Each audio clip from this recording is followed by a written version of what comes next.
Hello, I'm Bernard Hickey from interest.co.nz and welcome to a special housing report brought to you in association with the BNZ.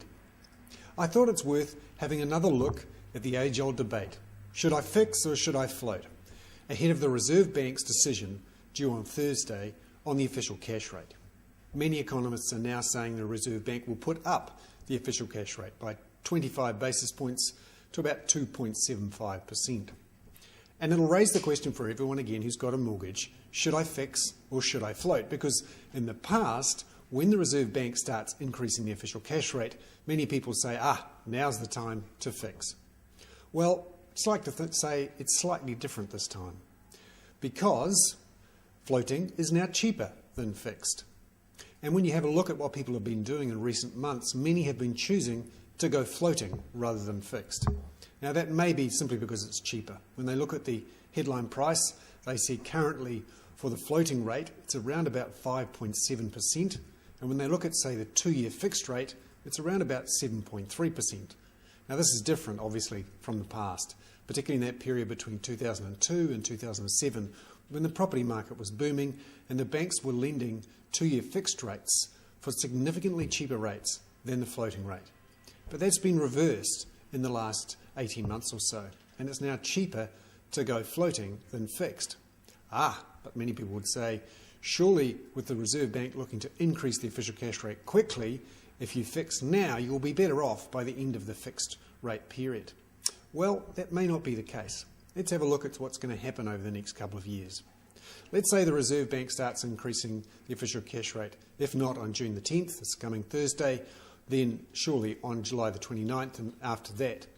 Currently, financial markets are expecting the Reserve Bank to put up the official cash rate by about 150 basis points in the next year or so. When you have a look at the difference at the moment between the floating rate and the fixed rate, you can see that there's about 160 basis points gap. So by the end of the first year, you would have only just caught up with the fixed rate if you kept on the floating rate at the moment.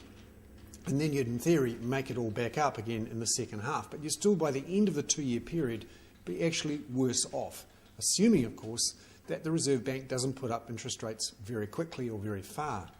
And that's the difference this time around. The Reserve Bank has said it won't be putting up the official cash rate very fast or very far this time around, because the world has changed fundamentally since the global financial crisis. Now banks are less keen to lend to people buying houses. They also have less money to lend because they've been forced by regulators and by their own shareholders to borrow money themselves from term depositors, from local savers, or for very long terms with bonds, rather than going into the hot money markets. Now that means that this time around we're unlikely to see a big surge in people going back into the housing market with cheap borrowing from the banks. And also because the floating rate is going to be something a lot of people go for, that means the Reserve Bank has a bit more power in its arsenal to move the economy. Whereas in the past, it was continuing pushing the lever and not much was happening because the banks were able to lend much cheaper with those fixed rates from the cheap money they borrowed offshore. And you can see here with this chart, I call it the pincer chart, and it shows that the red line at the top, the fixed mortgage rates, are dropping substantially in terms of the market share. That is, the proportion of total loans that are now fixed versus floating. And the floating proportion is rising sharply.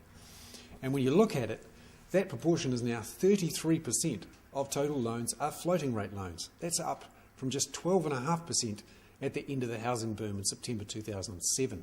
It's actually at its highest level in 6 years.